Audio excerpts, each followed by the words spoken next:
What's the meaning of chaos theory?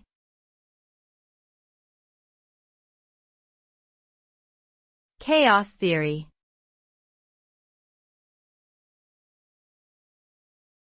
Chaos theory.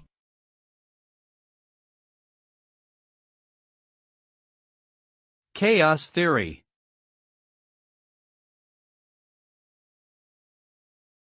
Chaos theory.